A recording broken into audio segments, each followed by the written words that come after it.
Good afternoon and welcome to the Veterans Forum.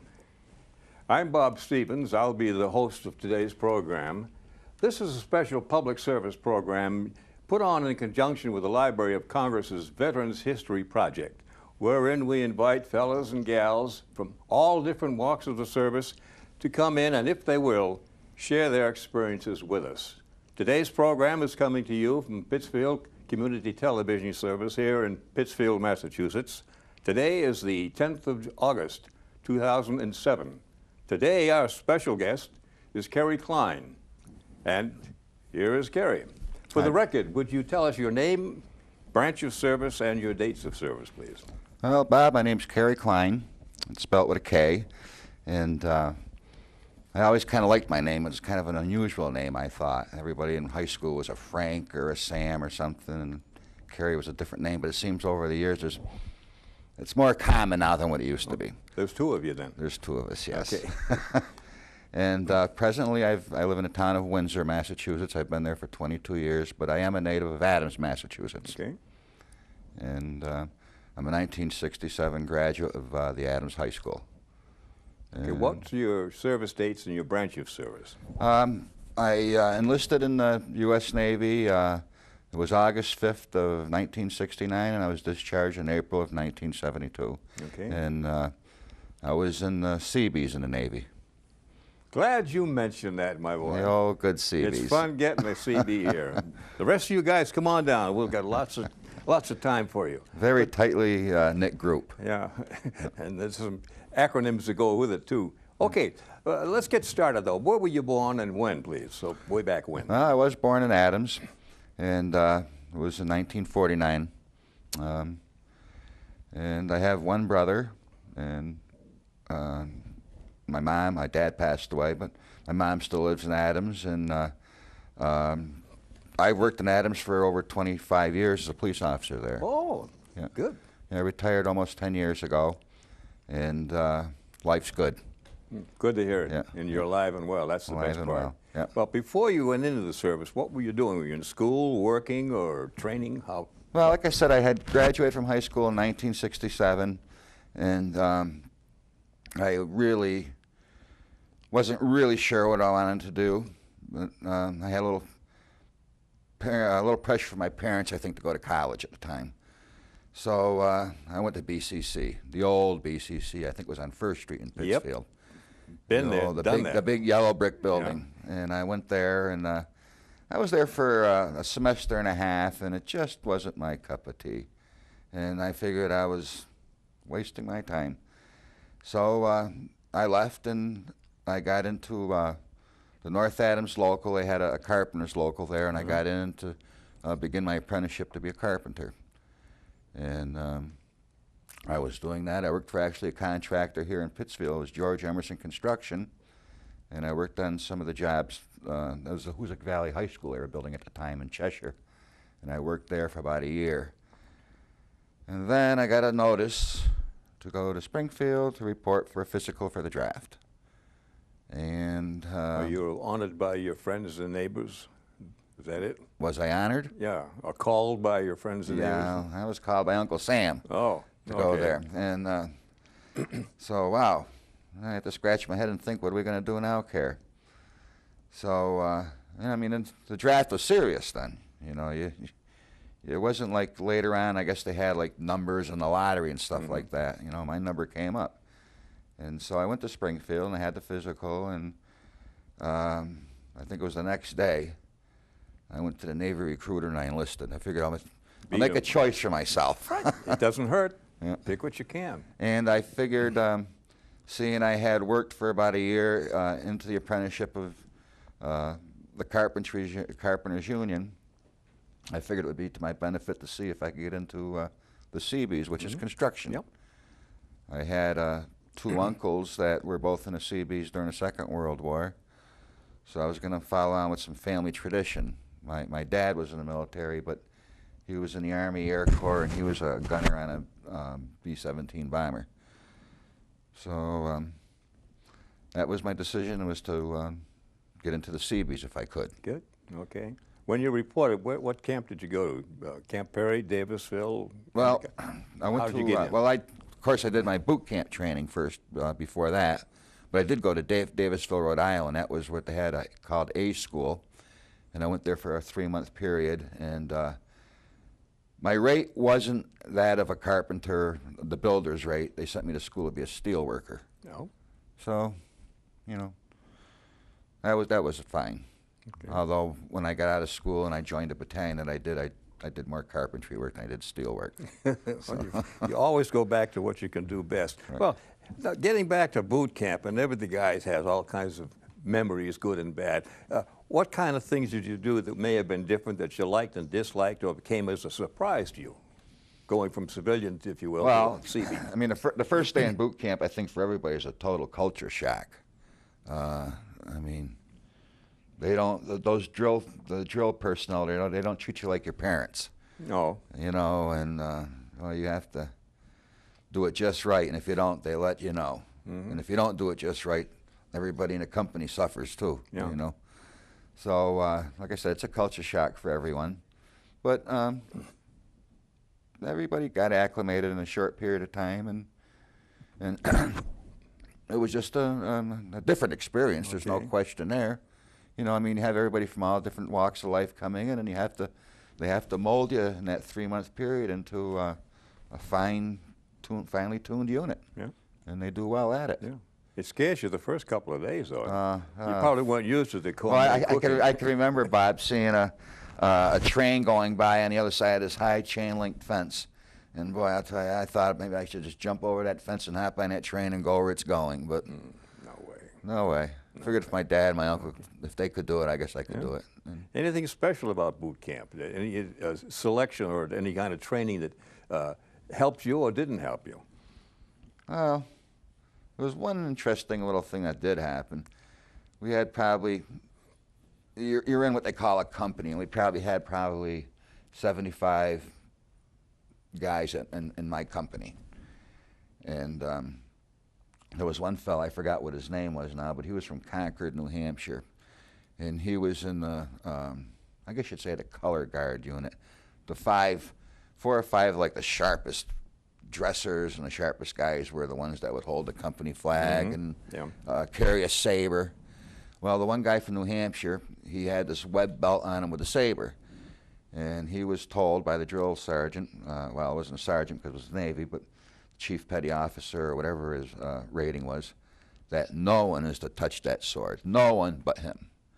And so when you're in boot camp, anywhere you go is your company. You march. You march to the chow hall. You march to a classroom. It's always marching as a unit.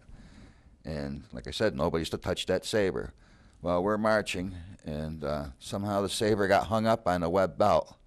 And the company commander came up from behind him, and he was told, like I said, nobody's to touch it. And if somebody does, you know, let them know. Defend it, yeah. So this company commander came up from behind to straighten it out. Well, this guy turned around and plowed him right in the face, knocked him right down. The shore patrol came, took him away. It was about 2 hours later, he came back. He was a hero for the rest of the time we were in boot camp. I think even the company commander had high respect for him. Yeah? He did his job fine. That's right. No, there was no charges laid No against him. charges, Okay. no. He did what he was told. Just do what I was told, sir. Yeah.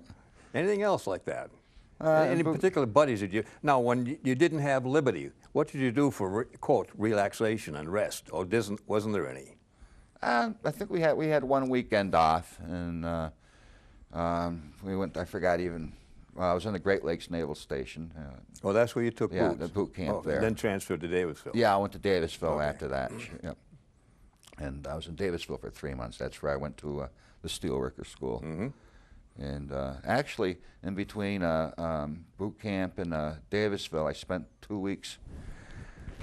I don't know why. I guess they said I was in transit or something, and they sent me to Newport, Rhode Island. And that was kind of an interesting place to be. Newport then was a huge naval town. I remember seeing ships, you know, lined up mile right after up mile. there. Yeah, and it's not that way now.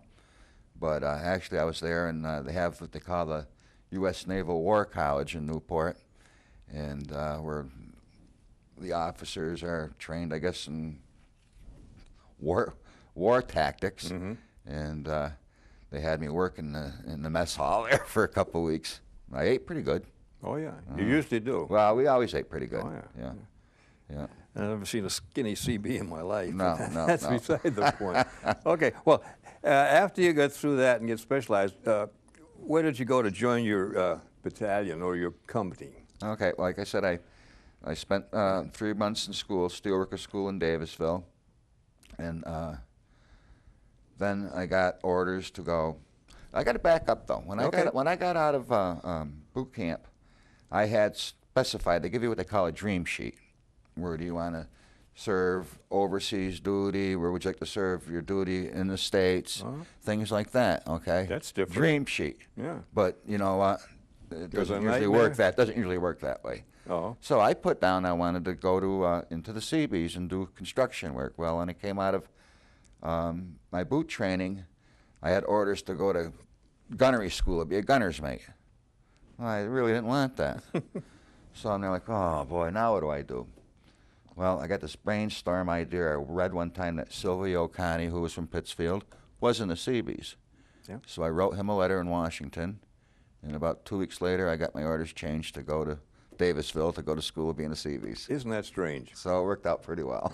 Yeah. It ain't what you know, sometimes it's who you know. Yeah. But it pays off in the long run. There's always a balance. Somewhere down the line, things are going to work out. It worked very well for me, yeah. Good. Yeah. Okay. Then when did your company start up? Where'd you go? Okay, so like I said, I left Davisville, and I had orders to go to Port Hueneme, California. Hueneme, spelt with an H. Yeah, we pronounce it Hueneme. But the battalion that I was going to be joining was in California at Port Hueneme. Now, when I got there, it was September. They weren't there. They were on deployment in Vietnam, and they were soon to return back to California in about 3 weeks. And when they returned back, I joined in with them, and we spent, I think, 6 months in California. And in that time, we went to Camp Pendleton for, which was a Marine base, for I think 3 weeks of combat training and you know, getting us ready because we were going to be deployed back to Vietnam again, which my first time to Vietnam. And it was a good friend I had made, personal friend. He was a lieutenant. His name was Jerry Valenti, and he had a degree in civil engineering. And actually, the battalion, they weren't all going to go to Vietnam. The majority of the men were going to Vietnam, but there was these two small details. One was going to go to Guam, and one was going to go to the Aleutian Islands, Adak, Alaska, to do some work there. And this good friend of mine, Jerry Valenti, was going to be in charge of the detachment that was going to the Aleutian Islands. And he says, geez, Kerry, do you want to go with me up to Alaska? So I'm there like, sounds better than going to Vietnam. So we're going to go up there. Okay. But like I said, nothing's always the way it's supposed to go in the service. And he didn't go to Alaska, and I didn't. We both went to Vietnam. That'll teach you. But when did you, if you will, get to Nam? Where'd you land? Where were you barracked and billeted? Well, we actually went over on it wasn't a military flight. I mean, it was, we flew on a civilian airline, I remember, from the Los Angeles airport. And it was a long flight. We left on a Sunday afternoon, and going through the different time zones and everything, it was pretty much dark for the whole trip. We had stopped for fuel in Seattle, I think it was, and Anchorage, Alaska, and Yokoto, Japan. And then I remember it was starting to get light out in the morning, and you could see the light coming through the window, and then the pilot said that if we looked out, you could see the coast of Vietnam. So I can remember flying down, and the plane went down pretty fast. And we landed at the Tan Snu Air Base, which was outside the city of Saigon. And I can still remember going down the runway. Like I said, we were on a commercial flight with flight attendants and windows and everything. You'd think we were going to Hawaii or something. Well, you did, but you bypassed it a little bit. Yeah, we did. We bypassed.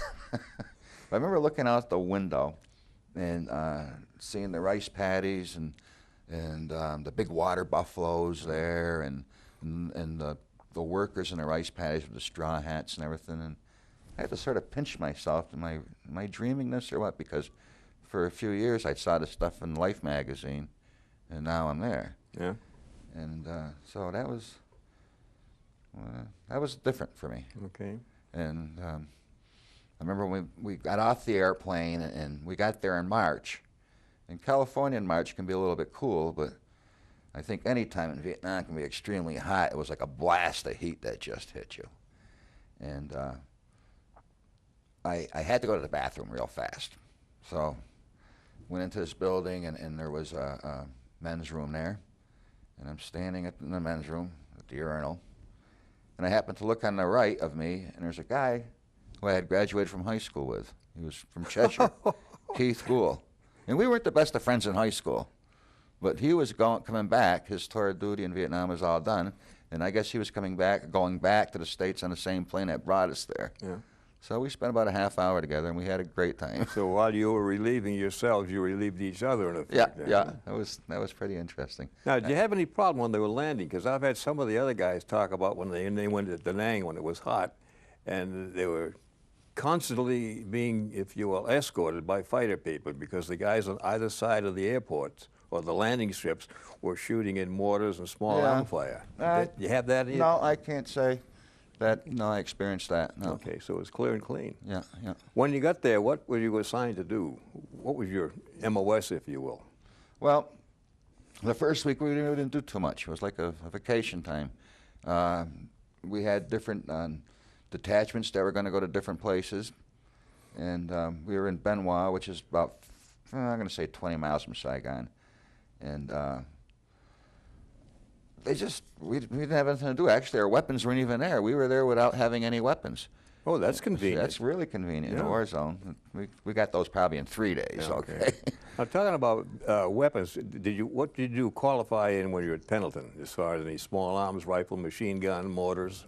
Well, it's kind of funny because I hunted all my life, and I consider myself to be a pretty good shot, and I was looking forward to shooting the M16 rifles, which was the gun at the time. And I couldn't qualify with the darn thing. We were at Camp Pendleton, and I was a great shot, but I'm left-handed. I'm a left-hand shooter. And they'd made you shoot right-handed, and I just could not do it with the M16 and shoot right-handed. And we even had a chaplain that was shooting better than I was with the M16. Well, so they sent me to a 2-day course to be what they call a grenadier, and they trained me in how to use a grenade launcher, an M79 grenade launcher. So I had that in a 45 caliber, not a revolver, but a pistol. Oh, it's strange because when we were down at Davisville on the range down there, we grabbed our carbines that were first issued, and I fired one round, shooting left-handed, bonk.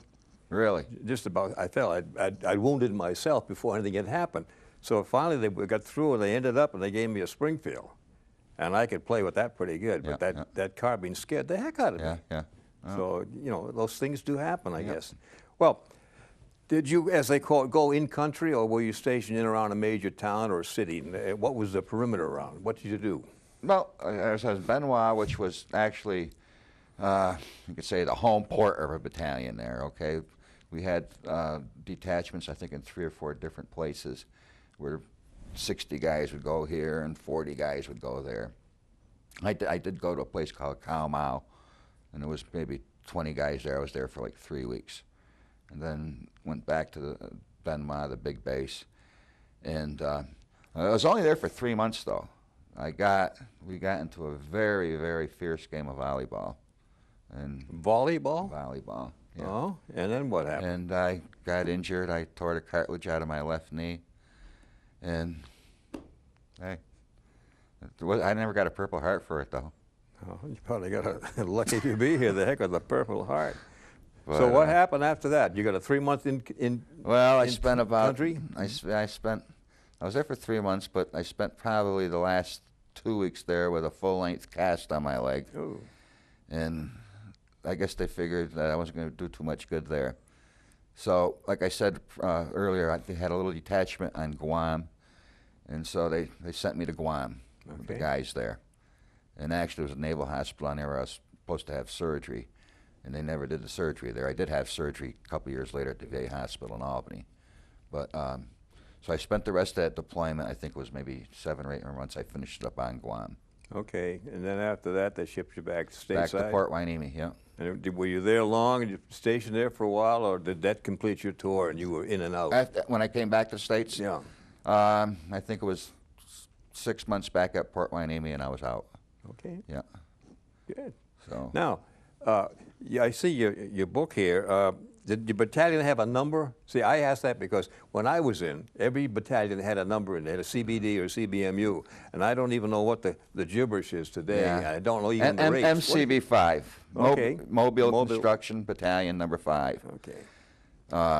There was 3 CB bases, if you remember. Maybe there weren't 3 when you were in, Bob. You know, you're Davisville, Camp Perry, Gulfport, and Hueneme. Camp Perry? There were 4.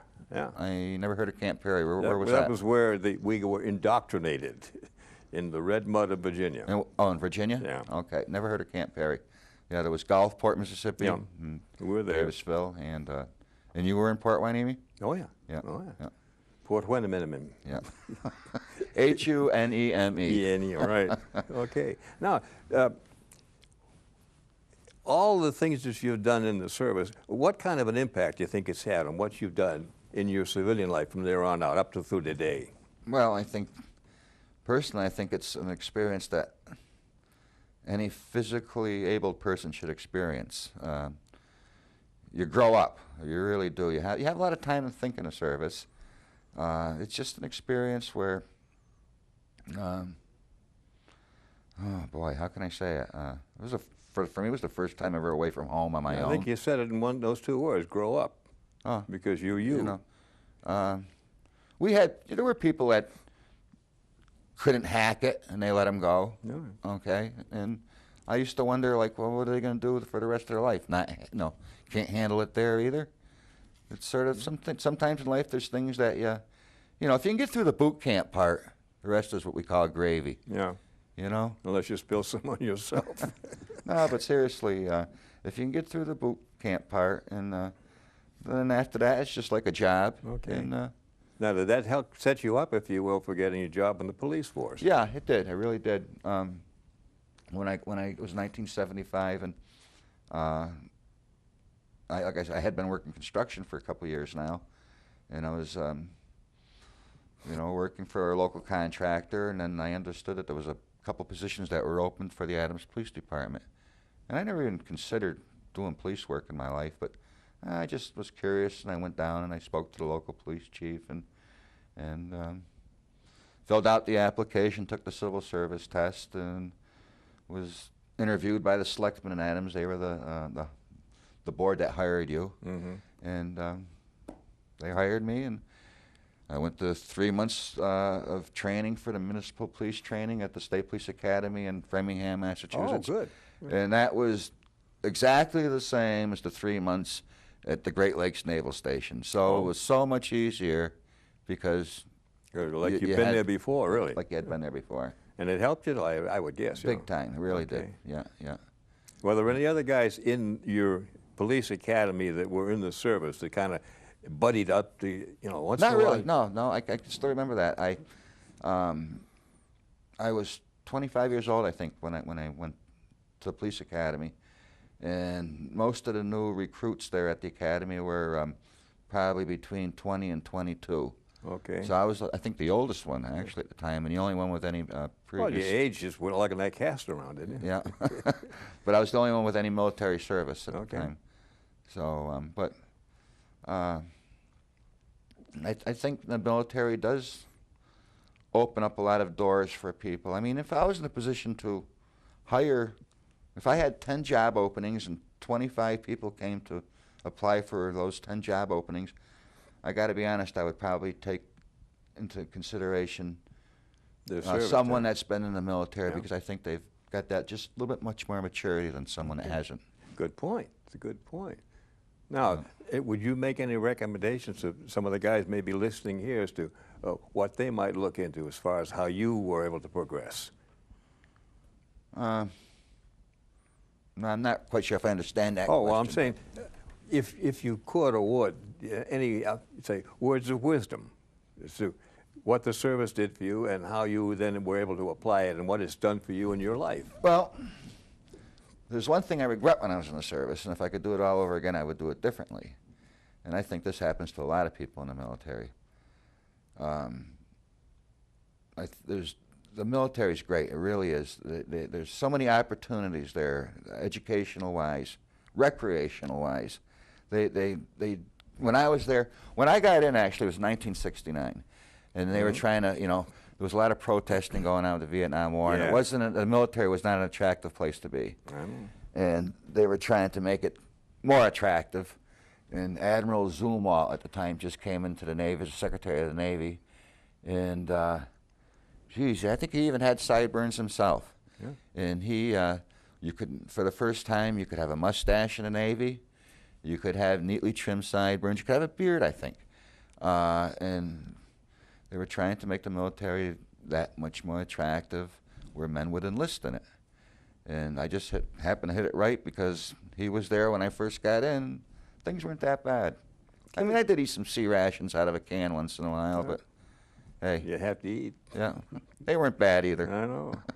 But it was a great experience. But I wished, if I could turn the clock back, I think I would have, I didn't appreciate it like I should have appreciated it. You know, when I was in there, I couldn't wait to come back home and, you know, get with the guys and do things, okay? But, I mean, I did, don't get me wrong, I did take advantage of a lot of the things. I remember every weekend when I was in Port Hueneme, they'd have a thing posted. There'd be buses coming in, and they'd take you to ball games, you know, the Rams games. I've been to a few of the Rams games, Universal Studios in Hollywood. They had a lot of things to do, okay? Was that still, USO still in operation then? Yeah, it was, yeah. I say still because it was a long time since there. Yeah, I missed the Bob Hope show by about 3 weeks, though, when I was in Vietnam. Yeah, I went to Guam a couple of weeks too soon, I guess. Now, talk about the benefits and so forth. Did you think about or even apply and go back to school on the GI Bill? I did. Well, I took one semester, at the time it was North Adams State College, and I did take one semester there after my discharge, and then that was it. Just didn't click? Didn't click. Okay. No. Oh, golly. Now, I'm being curious because this thing is exciting. You've got a few things in there would you like to share with us? Now, what I'll try to do is I'll hold it. I'm a good holder. Okay? Yeah. I was trained in the Seabees for that. And then you can tell us what they are and so forth so that we can have a little history sharing with you. Oh, here's a picture I got to show you, Bob. I've always had dogs all my life. Well, and, you know. Can they see this over there, do you think? I don't know. Those camera guys are pretty sharp. If anybody can get it, they will. Good angle? I found a little puppy in Vietnam. And there we go. Is that the best? Yeah. Oh, there we. Okay. I don't want to glare it out. So it's you and a cast and the puppy, then? I need a cast and a puppy. Yeah. What was the pup's name? Tag. Every dog I ever had in my life was named Tag. So it's a dog tag. Oh, I'm sorry. Like the game Tag? T-A-G. Yeah. Right now I'm on tag number 6 at home. Right now. Yeah. Okay. So. What have we got here? Okay. This is basically a yearbook. Okay. It was a book that they gave everybody in our battalion got when we came back from our deployment, and there's pictures of lots of the people that were there and doing different things that we did. Okay. Kind of a history of your outfit. History of a year with that battalion. You want to flip through a couple that may be of interest to you and also the people here? Well,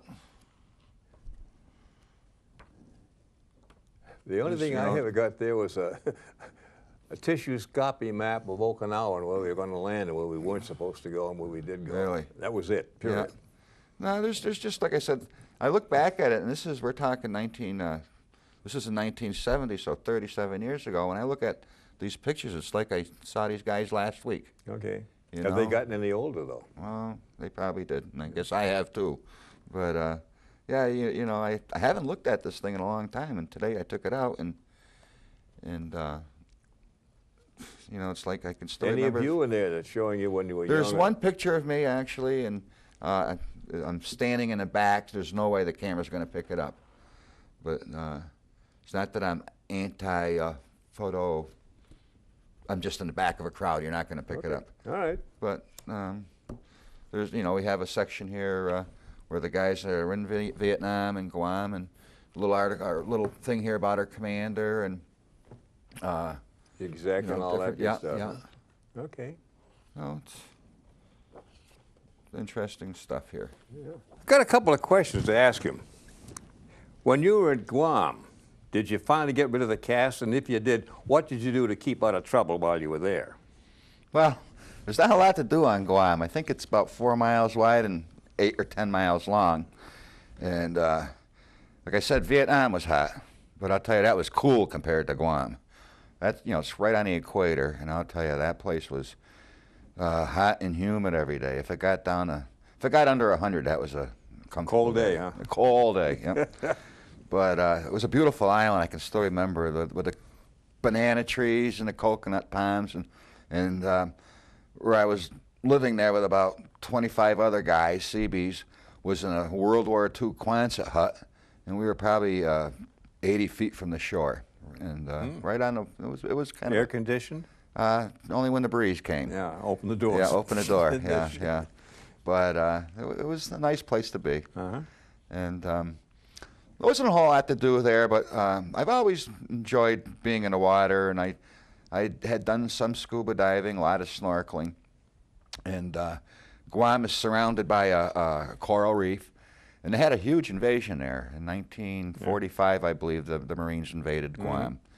And actually, the beach on Guam isn't like, say, a beach that you'd go to in Florida. It's not a wide beach or anything. And for the most part, it was kind of a stony beach, and it was fairly narrow. And then you hit this dense jungle, and there was a mountain. Guam's basically a volcanic mountain. And I used to go up into the mountains, and you'd find these old caves that were built from the Japanese, and they'd have what they call their pillboxes, and they were in there with their machine gun nests, waiting for the Marines to come. They're all cement emplacements too. Oh yeah, well fortified and good slits. And we'd find a lot of the trash that was left behind by those Japanese during the Second World War. Was any of that trash like explosives, hand grenades, bombs, you name it? Really, all that stuff was just left there, and it was like the whole island was like a World War II museum at that time. It was. And so, like I said, I used to go off into the coral reef, and you had to be a little concerned about a few things there. And there was this little cone, a little shell that was all over the place. I remember looking at it. It was sort of like a barber's pole, the red and white striped, okay? Yeah. It was a little cone. And the little animal in that, if it were to penetrate the skin with its pinchers or whatever it had, they said you had time for maybe half a lucky strike and you were dead. And it was a very, very poisonous little creature. And they were all over the place. Yeah. So you never walked barefoot. Okay. You always had sandals on or something so you wouldn't step on them. But then when I'd go in the water, the other concern was moray eels. They were all over the place, and I'll tell you, they got some teeth. I've seen moray eels. I think they were 6, 7 feet long, and swimming above you, and you didn't move when you saw those things. Were they aggressive? They were aggressive. They were aggressive. They saw you. You were their next meal. I mean, they never came after me because, like I said, I froze when I saw them. But we were warned that they were quite aggressive, and if they didn't take care of you, the blood that they drew would attract the sharks, so they would do it. Okay.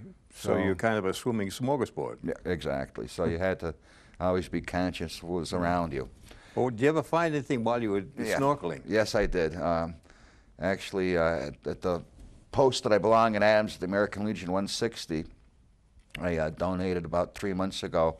I had what do you call it, a shadow box I made. And I have a hand grenade in there and some clips, M1 bullets that I found at the bottom of the ocean floor. They're encrusted with the shells and rusted. Mm-hmm. And I mean, there's no danger of them doing any harm. They can't explode or anything. But I think about it, and they're most likely stuff that. The equipment that was on the Marines when they invaded that, the Marines never made it to the beach. I assume they were killed while they were still in the water. Their stuff was on the bottom of the ocean floor. And, when you're up in the caves, do you ever have go in and like we used to do once in a while for recreation down south of Naha and Shuri down that way. You'd walk in and feel like a spider web. A little bit of a wire here, a grenade over there, and a pin over here. No, I didn't. No. Nothing like Spiders, spider webs. Yeah, but I know what you're saying. No. Those spiders really bit. No, I'll clue you. Actually, I saw the last Japanese to surrender in the Second World War. Oh. When I was on Guam, there was in the mountains, like I said, and there was this Japanese. I assume he was. I remember reading in the Stars and Stripes, which was the publication that came out periodically in the South Pacific for the military people, and they found this Japanese soldier who had been there since 1945, 1946, and I think I still have the newspaper at home, that he was immune to all kinds of the insect bites and everything. He was living off the land. And you can see where it happened, because when they were there and all of a sudden, when the Marines came in and they defeated the Japanese, they put up the American flag, and American ships are coming in. There's an air base now or there was an air base then, I think it's still there. That's Anderson Air Base. So everything's U.S. military, and I think this particular individual thought the war was still going on. He retreated into the jungles. Never got the word. Yeah. No. It's amazing how that can happen, but they still, every once in a while, down in the islands down off around Borneo and New Guinea, they say there are guys still back in the boonies. Yeah, I believe that they're alive and well, but they're a lot older. Yeah, I do believe that, Bob. Yeah. Now, talking about reactions and so forth, what was your opinion, if you will, if I can say it this way, the politics in Nam when you were there? Was it a good morale builder, or were guys questioning what was going on versus what the people back home were yelling and screaming about? Well, it's a loaded question. That's kind of a difficult one to answer, because to be honest with you, when I was there, I didn't know why I was there. I just happened to be in a service, and that's where they sent me. Okay. And I think personally, I think that was what most of the guys over there did think. You know, I was there I had a high school education, but a lot of the guys there didn't even come out of high school. Oh. Okay, and you know, the draft was there, and if you didn't have a deferment because you weren't going to college, or maybe some other reason that you got a deferment, but if you were working in a mill or something and you were physically able to do what you have to do to go into the military, you were gone. Okay. And I think a lot of the boys there, I don't think really knew what the heck they were there for, other than pack up your equipment, and that's where we're going. I know, because I've often wondered, because I've heard all kinds of stories, and some of them I happen to believe. I know that when the guys came home now, a lot of them were horribly treated, and probably some still are. I'm not politicaling, but it's something that I think somehow we got to get the word out to all the people that these guys did a darn good job, and they're suffering now for things that never should have happened before. Yeah, I totally agree with you. A lot of them, I think, are still suffering, you know, from the Vietnam era, and, you know, I've heard stories from guys that served in the Second World War in different battles, and, you know, how you can have your mind can be right. I wonder how these guys do it sometimes, you know, what they've experienced. Oh, yeah. And like I said, I was there, and we had one rocket attack one time, and that was it. So compared to what a lot of people in the military have had, I didn't see a whole lot of action. Okay. And I consider myself fortunate that's the way it was for me, okay? But some people weren't that fortunate. Now, how about some of the guys at your Legion post? Oh, great guys. I think there's something positive about serving in the military, and it's, like I said, I belong to a Legion post, the local in Adams, and we get together for our Christmas party or something, and it's just, everybody has a story to tell, and we just have this brotherhood because you're in the military. It's something that I'm fortunate to have done that. Yeah, well, that's what I think the main theme of this whole type of program is to somehow. A lot of the guys I know, if you will, in my war, World War II, at the Archie Bunker WW, for whatever reasons didn't want to or couldn't talk about some of the things that happened because they were so far out of how human beings could act and react. And then the thing that I still have not been able to crack, of some of the fellas, if you will, in Korea. They went through an awful situation. Mm-hmm. And I'm trying, hopefully by this means we can get one or two of them, maybe a whole gang come in. Yeah. And if you could, we'd like you to put the word back in your post. I'll put the word out, you know, I really will. There's one thing I want to say, and let's look at the thing we have in Iraq now too, and you know, after 9/11, everybody had to go out and buy a flag and put up. Everybody was patriotic. Okay, I have a good friend of mine, a great friend. He's got a son who's getting towards the age where he'd be going into the military, and I was talking to him a short time back, and I was talking about what his feelings were about his son going into the military if he had to, and he says, no way is he going to go. You know, and this guy, he bought about 10 flags after 9/11, really patriotic, but he, when it comes to doing your duty and going in the military, no way is his son going to do that's it. like the putting up these wind tunnels, not in my backyard, but put it down in the Exactly, street. you know. We'll get the benefits, Right, but you know. I don't want to pay the price. Yeah, I had an uncle in the Second World War, and he lost a finger during a hunting accident. He shot his finger off. Okay, and he went to Springfield, or I forgot where it was, to enlist in the Navy during the Second World War. My mother said he came home with tears because they wouldn't take him. Oh. And you don't see that today. No. Well, they say there are all kinds of changes in the people and the politics and what is really going on. And some of the news that you get, you can't really believe because it's manufactured or controlled. Yeah. But those are the things, somewhere, somehow, if through this medium, we can open that up to people. A lot of guys I know just can't or won't talk about it for whatever reason. And a lot of well, I did an interview years ago with the guys up in Dalton. And one of the strange things that when it was over and done with, I felt better. Now, I don't know why, but my grandkids, Grandpa, what did you do in the war? Really, you know? yeah. And I hedged and I cut corners. So a lot of the stuff that I would never tell anybody that I know and I've seen and I was a part of. Yeah. But that's history. We're here trying to, if you will, fill in the void so that everybody has a better understanding and appreciation of what every guy and gal went through. I think you're doing a great job doing this, Bob. I really do. This is, we to let thank the people you. out there know, you know. No. Well, like the crew right here right now. Every one of these guys is a volunteer to come here. And you put out the call, yeah, I'll be there. And by golly, they show up. And we're hoping the same way here. So that we're not trying to pull anything cute. We're just trying to make sure that everybody who wants to has a fair shot at telling their story, whatever manner they feel fit and comfortable with. And that's the whole ball game. Yeah. Well, I feel honored to have met you today. You know, no. I admire your good taste. Yeah. No, I mean that, Bob. I don't know you, but the short time that I've been with you, you're an interesting person, and it's been a pleasure to be with you. Well, I thank you for that. Now, I got to leave you with that kind of a note because you can't top that. But seriously, to you guys and gals out there, if you care to and if you will, please get a hold of us here at the station. We'll show you in a trailer how to contact us by telephone, email, drop by, whatever. And if you can and will, we'll do all we can to make you comfortable and help you spread the word and give your side of the story. Okay? Again, the name is Bob Stevens. I thank you for listening, and please get a hold of me. I'm here waiting to help you have a good time. Good night.